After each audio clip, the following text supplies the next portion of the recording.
Here's the 21st century Howard Hughes, John D. Rockefeller and Steve Jobs all rolled into one dynamic package. His hunger for global change mirrors the sense of adventure of the great explorers of the past. His ideas, considered crazy by everyone around him, have opened up new frontiers as he continues to improve the world with the aid of technological advancement. His goal to make the Earth a better place to live on has expanded to encompass the entire universe, including the possibility of supporting human life on Mars.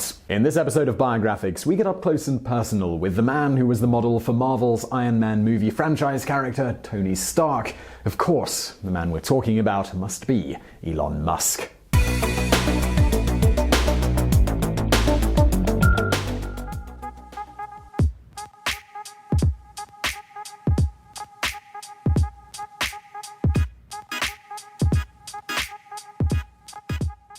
Elon Musk was born on June 28, 1971 in Pretoria, South Africa. His Canadian-born mother was a dietitian, with his father being a mechanical and electrical engineer. The boy had a natural leaning towards technology, buying his first computer, a Commodore VIC-20, with money he had saved when he was just 10 years old. By the age of 12, he had created his own video game blaster, which he sold for $500. As a preteen, he'd already taught himself computer programming.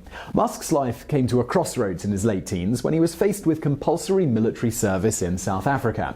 While he had no problem with the thought of serving his country in uniform, he was repulsed by the idea of being a part of a system that suppressed the country's indigenous black people. His desire was to get to America, the land of opportunity, especially in regard to his growing fascination with all things related to computer technology. To do so, however, he figured he would have to use Canada as a stepping stone. His mother was still a Canadian citizen, and so steps were taken for Elon to acquire Canadian citizenship for himself.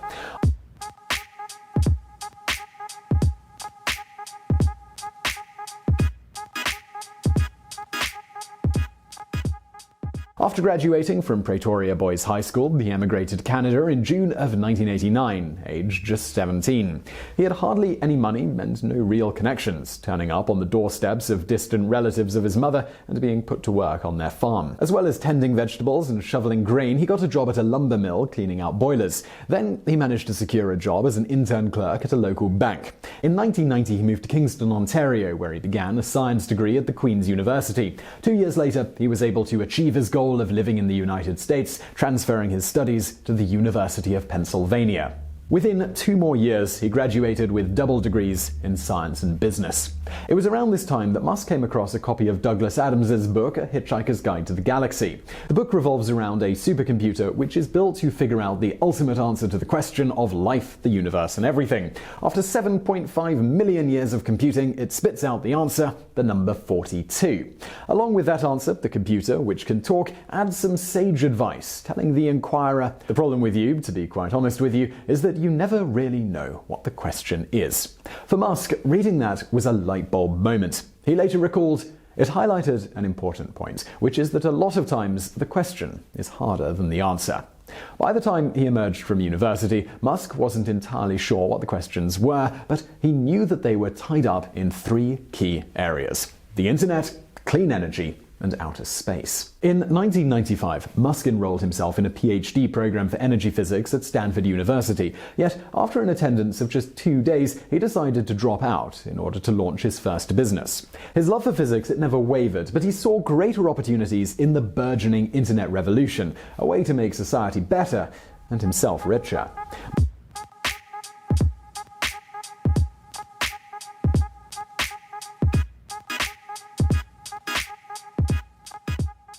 Musk realized that as more and more companies established an online presence, they would need to have their printed materials converted into digital documents. If he could fill that need, he would be on to a winner. Elon teamed up with his younger brother Kimball to develop content publishing software designed for news and media companies. At a time when many venture capitalists had never even heard of the internet, it was a major risk. The product that the Musk brothers came up with, well, that was called Zip2. It started life as a tool that would help people to search for maps and directions on the internet, with people also being able to post information through something similar to a micro-blogging system.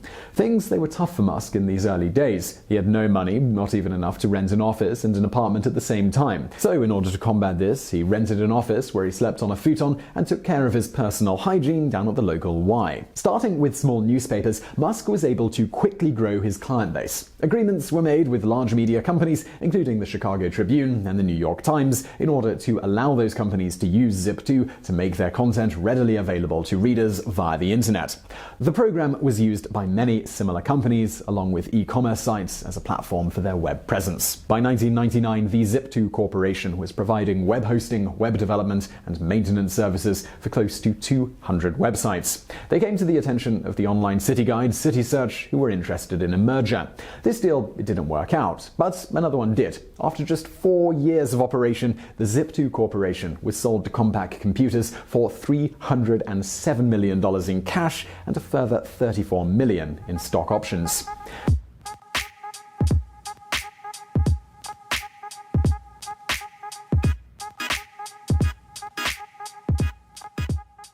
At the age of just 28, Elon Musk, he was a multi-millionaire. But he was just getting started, and even before the ink was dry on the Zip2 deal, he had thrown himself into his next venture, and that was X.com. Musk's vision was to create the world's first online bank, and he invested $10 million to kick it off. The goal was to offer every service that you could get from a conventional bank, but with the added benefit that you could send and receive money securely using only your email address. X.com was an immediate success. After just a year of operation, it was merged with a money transfer system called Confinity. The combined businesses were renamed PayPal in 2001. Now working with Confinity founders Peter Thiel and Max Levchin, the business dropped the idea of a fully functional online bank and focused on the feature that seemed to grab everyone's attention: the ability to send money to and from anyone who had the same app. At this early stage, the system relied on a Windows-based handheld device. During the first months of the merger from January 1999 to October of 2000, Musk was CEO of X.com. During this time, he set up this viral system that grew it into the world's largest email payment processor. New customers, they were offered a $20 cash card along with an additional $10 for referring a friend. Within 2 months, more than 100,000 new customers had come on board.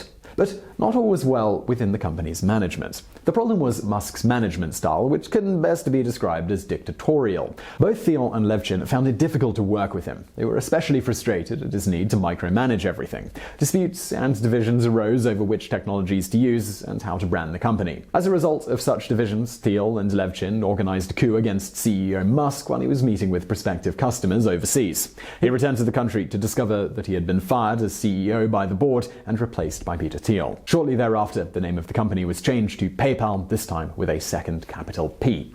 From there, it grew exponentially, leading to a buyout by eBay in 2002. The cost of the sale was a staggering $1.5 billion. As the largest shareholder, Musk walked away with a cool $165 million.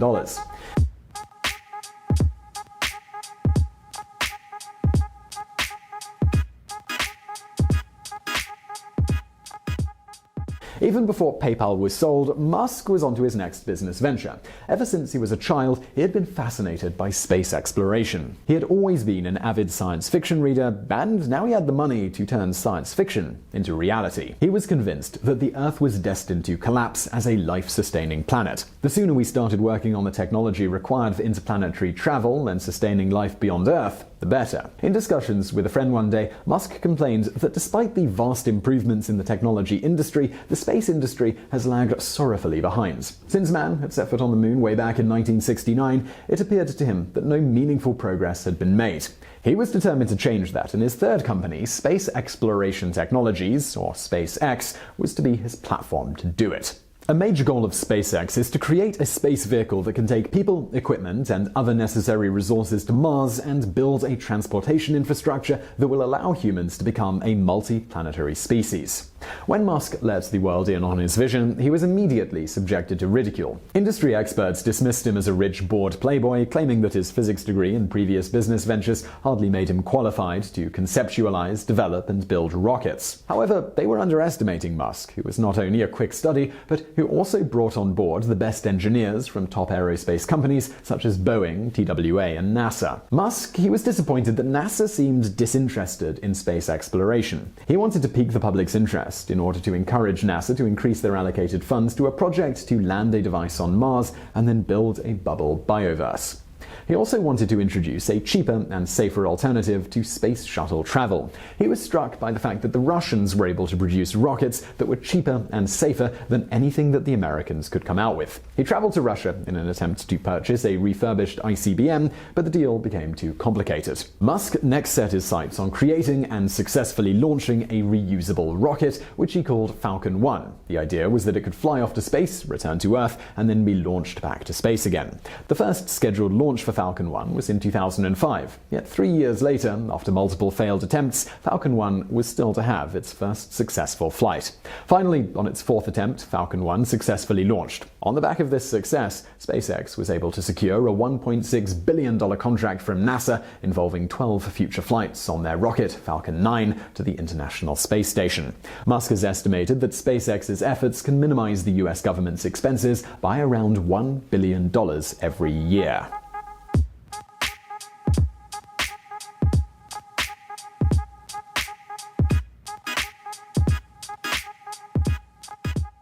Musk has always been fascinated by cars, and specifically by the dream of creating a breed of electric cars that totally transform the driving experience. While he was still a sophomore at university, he had become aware of the world's depleting resources. What was needed was an alternative source of fuel, one that would not produce carbon emissions that were damaging the environment.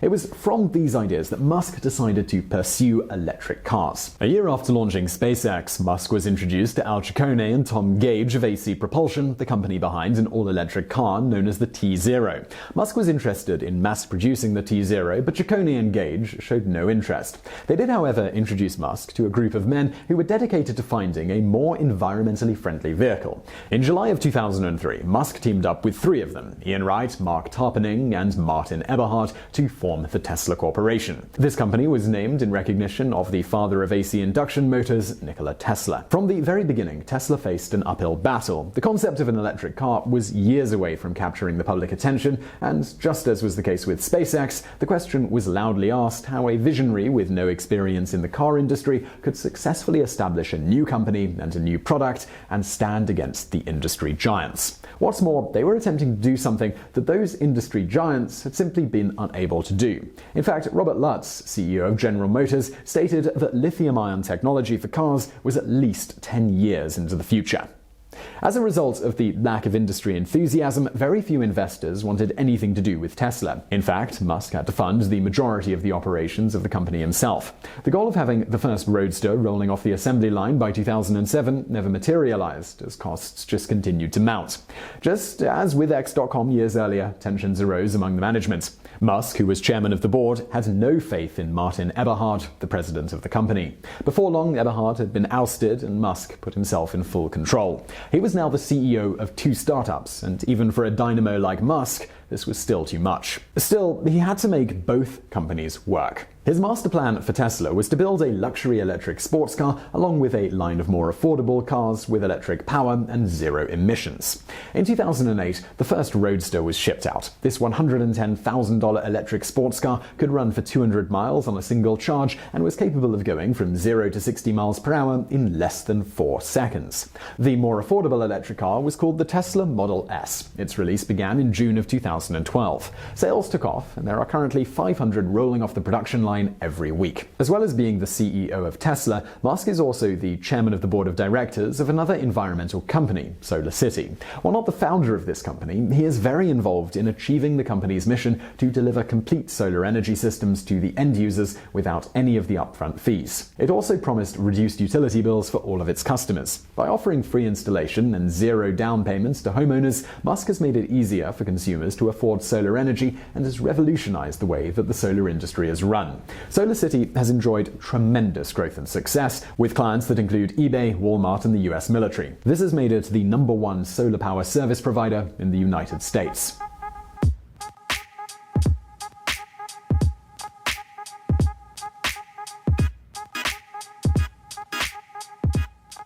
As if being an industry leader in space travel, electric cars, and solar power is not enough, in August of 2013, Musk proposed a completely new mode of personal transport. He called it the Hyperloop. The concept will allow people to travel between large cities at the speed of sound, allowing passengers to get from San Francisco to Los Angeles in about 30 minutes. It involves a vacuum-sealed pod that rides on top of electromagnetic waves. Very simply, this is sort of similar to the way a surfer's board rides ocean waves. The pods will glide across the track at speeds of many hundreds of miles per hour. This eliminates the problem of friction created by wheels on tracks.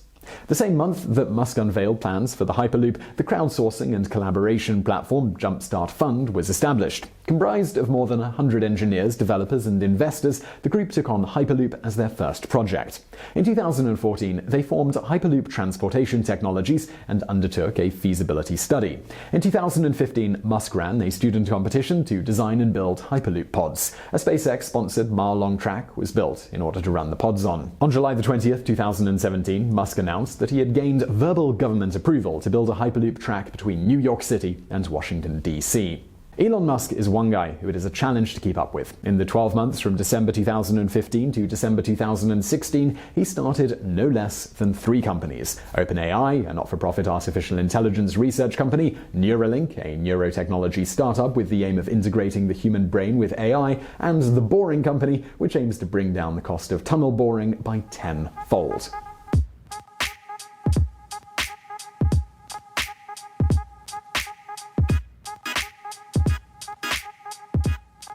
Elon Musk has been married 2 times. He met his first wife, Justine Wilson, while they were both students at Queen's University in Ontario. They tied the knot in 2000. Justine is a fantasy novelist who described her life with Elon as a dream lifestyle that was empty at the core. Her husband was so focused on his work that even when he was at home, his mind didn't seem to be there. The marriage ended in 2008 in a very messy public divorce. Elon and Justine have 5 children together, a set of twins and a set of triplets.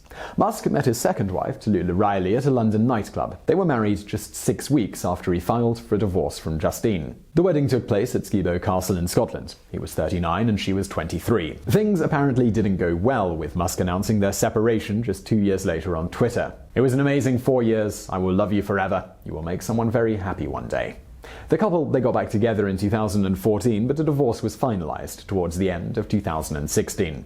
When it comes to the future of Elon Musk, the best advice is to watch this space. He has never backed down from his ambition to travel to Mars and possibly even retire there one day. Until that happens, we can be assured that he will continue to revolutionize the way that the world consumes energy, benefits from technology, and travels into space.